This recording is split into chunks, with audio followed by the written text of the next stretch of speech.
Hello YouTube, this is Morgan Airspeed Prime here at my next Teenage Mutant Ninja Turtles 2012 episode review. This is obviously going to be for the Nick show, and this is going to be for 203, Follow the Leader, which is it's actually the second produced episode of this season, because last week's episode, or no, 2 weeks ago, Invasion of the Squirrelanoids, was actually production number 2, so they mixed up the airing schedule here a bit for Halloween, I assume.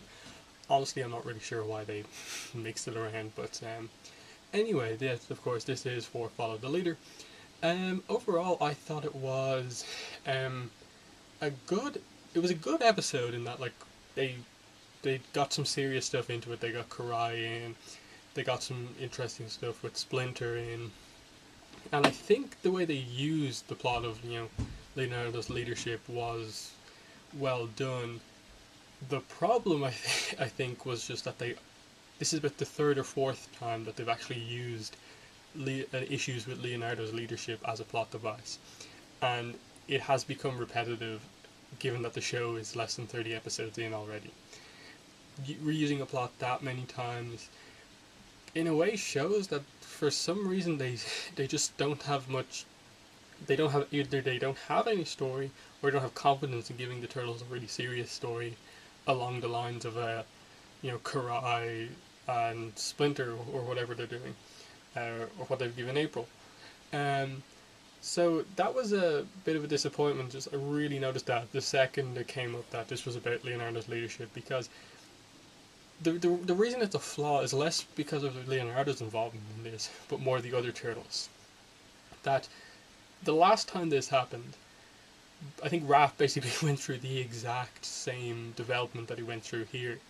That being that once Leo wasn't there able to lead them, he realized that he wouldn't make a good leader, and they had to go get Leonardo back and do things his way, because he actually is a good leader. And so this is about the third or fourth time that that's happened, and I don't think they can use this again. I think it worked well enough this time, but they really need to stay away from repeating these plots once again.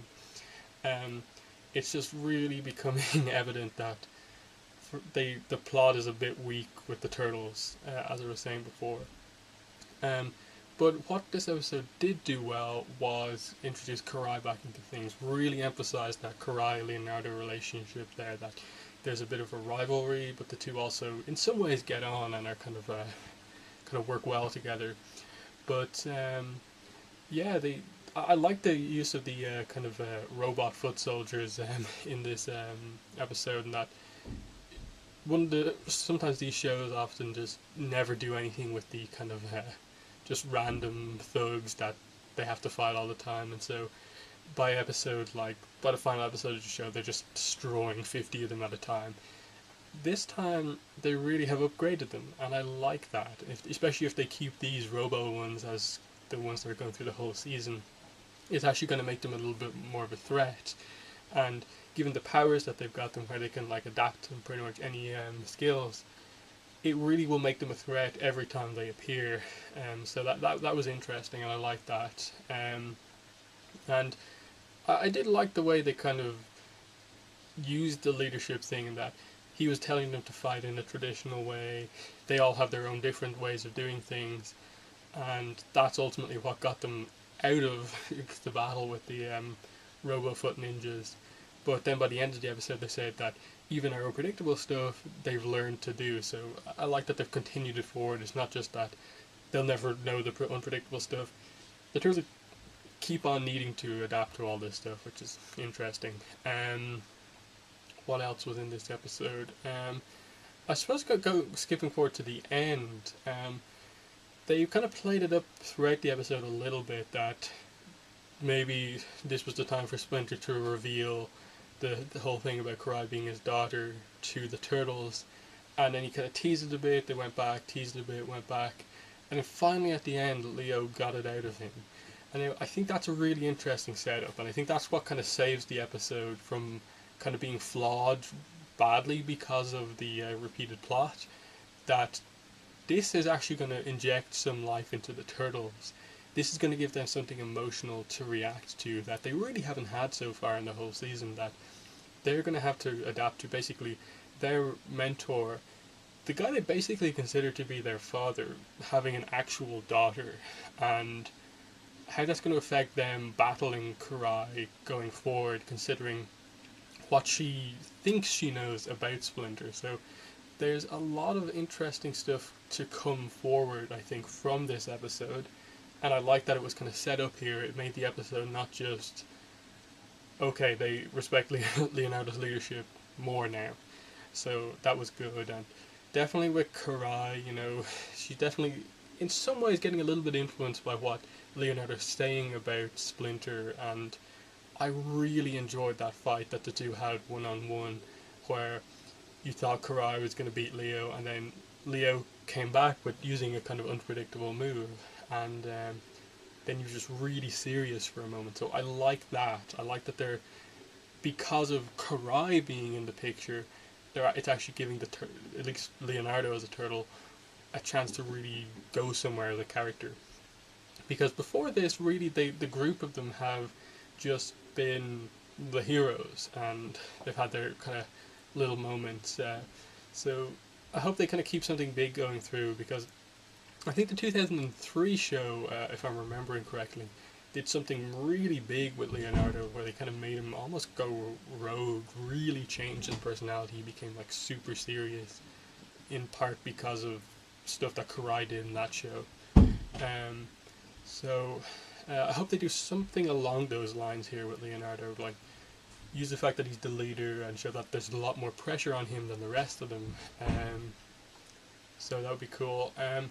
What else is there to this episode? I feel like I've almost covered everything. There was no April in this episode, which again I would consider a bit of a flaw with the series, seeing as she is basically the most interesting character. Especially after they set up the whole thing of like she's left, and then the only thing they use to address it in this episode is that she'll get over it in time. And I thought that was just kind of a weak way to not have it really be addressed fully in the episode, to just explain it away as like she'll get over it. Because I would have liked her to get some like solo focus time as like an almost B plot of the episode, just her thinking through what happened and maybe coming to a conclusion that it really was an accident, and as much as her father's been affected, that they need to that she needs to kind of, she's better having them as friends than being mad at them, something like that. Because right now it's just like this series did at times in its first season. It seems to be just like stalling and not wanting to come to that story just yet, and they did that a few times with some stuff then, and I just hope they don't do it now. And then they put a number on the number of mutagen canisters they need to find, 63, and they're like up to 1.5. I'm like, how long is this going to take? I assume there's going to be like an episode where they just find loads of them, or it'll actually be implied that they find a lot of them in between episodes, because 63, that's a huge number for them to basically devote a whole season towards finding them. But again, yeah, it was a overall good episode. Most of my flaws are just around like some repetitive plot stuff, maybe that they should be including but they're not including. But really good, fight episode in terms of like all the fights that they had. They were definitely some of the best of the series so far, I think. Especially that Leo Karai fight, and I really did like the way they kind of used the whole unpredictable thing. Like, I love the whole Donatello thing, that like they used the fact that he's the smart one, and he's doing all this kind of maths, trigonometry, angles, bouncing off surfaces, to just completely bamboozle everyone. I love that. And then Mikey's was that he was kind of dancing in the fight, and then Raph was just charged full force at them. That's unpredictable. Is there anything else in this episode to really talk about? Shredder is going to Japan to deal with some stuff. That was interesting. The second he said that, I just made the joke in my head. It's like, I'm going to Japan to pick up some high-end toys or something like that. It was just a joke I had in my head. Probably not even funny at all. But yeah, he's gone off to Japan for some reason. And yeah, as I said, they've set up some nice stuff here at the end.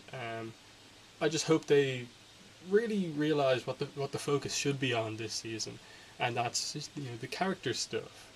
That as interesting as it is them finding mutagen canisters, the real reason you get into this show is because of interesting characters and situations, and what they have here is April's interesting, Karai's interesting, Splinter's interesting, and the turtles now are interesting because of that reveal. If Leo is allowed to tell the rest of them, that's what's interesting right now in the show. So they just need to focus in on what is actually good about this show right now.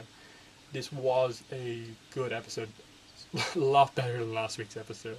I just hope they continue the trend of them getting better as they go along. So, yep, thanks for watching this review, and bye.